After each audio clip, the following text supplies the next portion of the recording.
xin chào tất cả các bác đã quay trở lại với kênh của Văn Hóng. Hôm nay chúng ta sẽ đến với Văn Hóng món ngon, trải nghiệm thử một cái sản phẩm mình cho là mới ra mắt ở thị trường. Đó chính là chả cá quết các bạn, chả cá quết của CJ. Đó, và chúng ta sẽ review và ăn thử cái này nhé.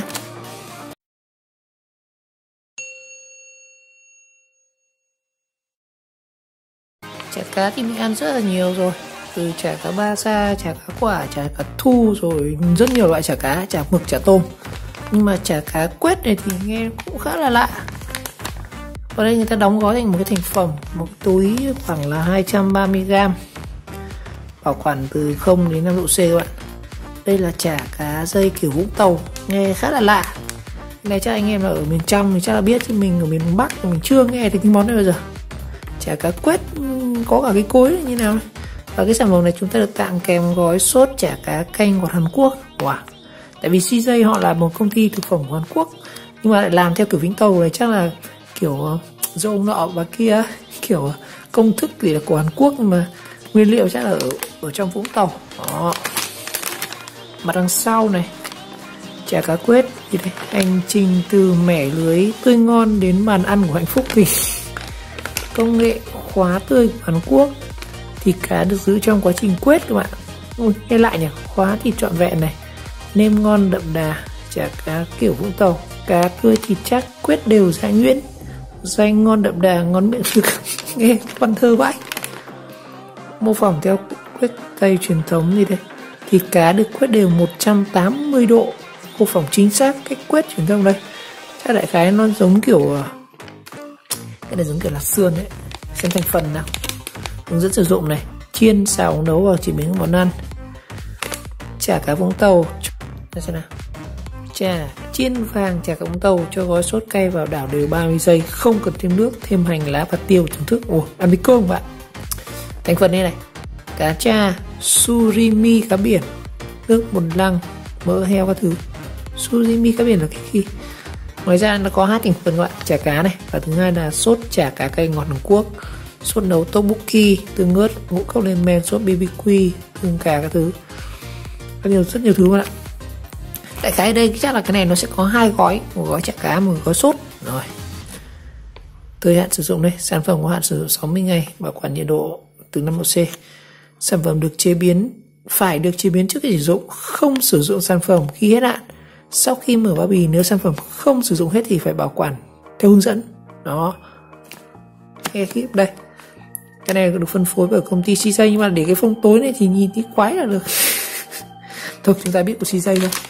Sản phẩm này thì các bạn có thể mua ở các chuỗi siêu thị của Masan, tại vì Vinmart bây giờ họ giải thể rồi, có thể mua ở Masan, Big C và Aeon. Cái này thì mình sẽ lại bill nhá. Đây, mình trước mình mua của Big C này, chả cá này, chả giò hoa mai 50g, chả cá quệt 31.500 các bạn. 31.500, chỗ này là khoảng 2,5 lạng. Như vậy nó khoảng tầm 12.000 một lạng. Rồi mình sẽ cắt ra nhá. Nó có nhìn hay phết, cắt ra. Nhà còn mỗi cái đĩa mẻ thôi dùng tạm. Rồi, thực ra cái này thì không dùng kéo đâu bạn, có sẵn cái đường cắt đấy, nhưng mà mình cứ sẽ cắt cho xem quết này nó có gì nào. Nó rất là lạ. Rồi, ui cha, người ta bông gói 2 lần túi anh em ạ. Ui đây, cái này là chả cá quết này. Ui, nó thành một cục luôn đó, thành một cục luôn đấy, chứ không phải là cắt sẵn này. Đây là gói sốt, gói sốt cầu tre. Cái này để trong ngăn lạnh nó chảy nước đá rồi các bạn. Thành phần của nó xem nó có cái gì nhá. À, cái thành phần gì giống một gói vỏ thôi, không khác gì. Rồi, được 2 gói này. Bây giờ cắt cái này ra. Rồi, mình sẽ cắt thử cái này ra. Nhìn nó làm cũng hay hay các bạn.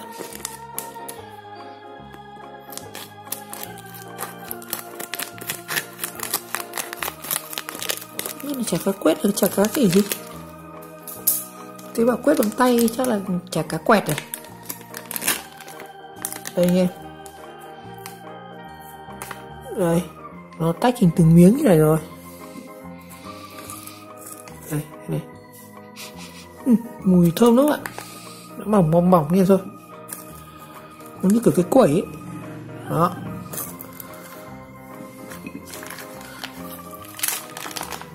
Đây. Để xem như này. Cha. Đây kiểu quét như nào, trông như cứt chó vậy.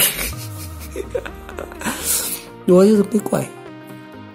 Đây cái này là giống cái quẩy này. Cha. Giống như cái quẩy à. Cái này mình sẽ cho trao qua trước, sau đó chúng ta sẽ cho cái sốt này lên. Đó. Đây là như hướng dẫn. Rồi, để đi nung bếp đã. Chắc là mình sẽ đun trong cái chảo này. Đây chúng ta sẽ dùng ít dầu dừa, có 1 lít. Dầu dừa cho nó gốc thực vật. Trời lạnh nó đóng thành đá rồi.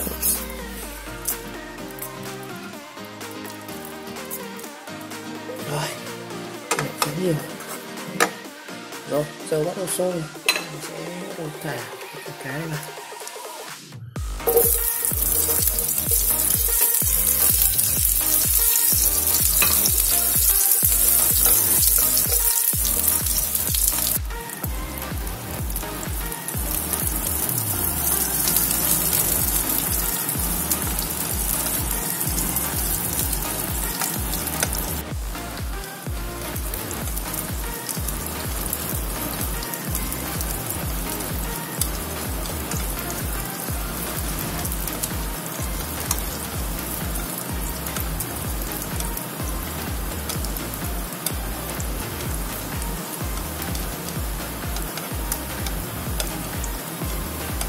Chả cá này nó không hề bắn tí nào luôn, mềm lắm.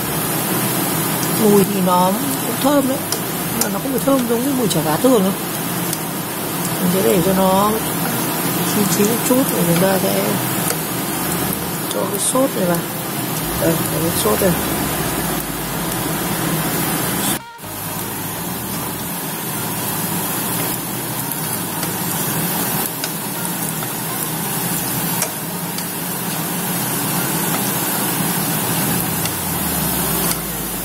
Nó cũng giống như cái chả cá của mình các bạn, thấy nó nở ra khá là to, mà cái hình dạng nó thì hơi lạ các bạn. Chả cá của mình làm Việt Nam nó tròn như này, như kiểu cái quẩy. Không biết quét ở đây họ dùng cái từ thuật ngữ quét là như thế nào. Khá là đẹp.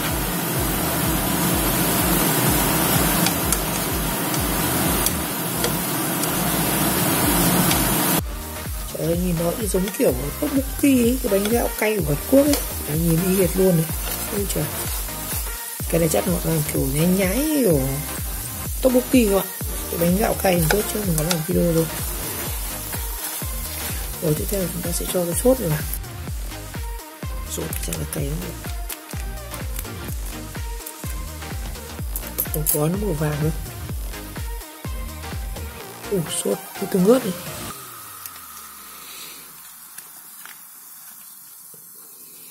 Kiểu như là chả cá Việt Nam nhưng mà sử dụng cái sốt của Hàn Quốc lại. Nó giống kiểu tương cà pha mấy tương ớt. Rồi, sẽ đặt vào.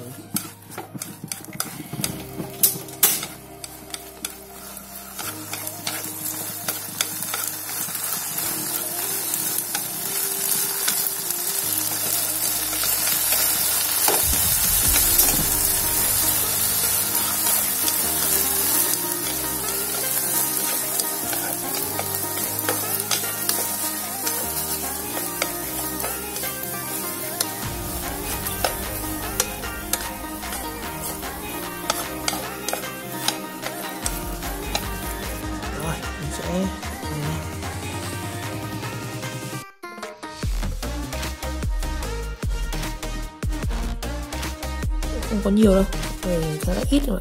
Đó. Rồi như vậy mình cầm trên tay được đĩa chả cá quết. Trời ơi. Nhìn màu sắc của nó thì có vẻ như là mùi thì rất là giống cái mùi mì. mì cay của Hàn Quốc, và người ta làm kiểu chả cá giống kiểu bánh gạo tteokbokki ấy. Đó, cái bánh gạo ở Hàn Quốc các bạn nào ăn đường phố chắc là biết không. Rồi, ok, các bạn đã theo dõi video clip và nếu thấy video hay và ý nghĩa các bạn nhớ like, subscribe kênh và chờ đón các video tiếp theo. Mình sẽ có một ít tin sâu ăn thử cái chả cá quết này nhá.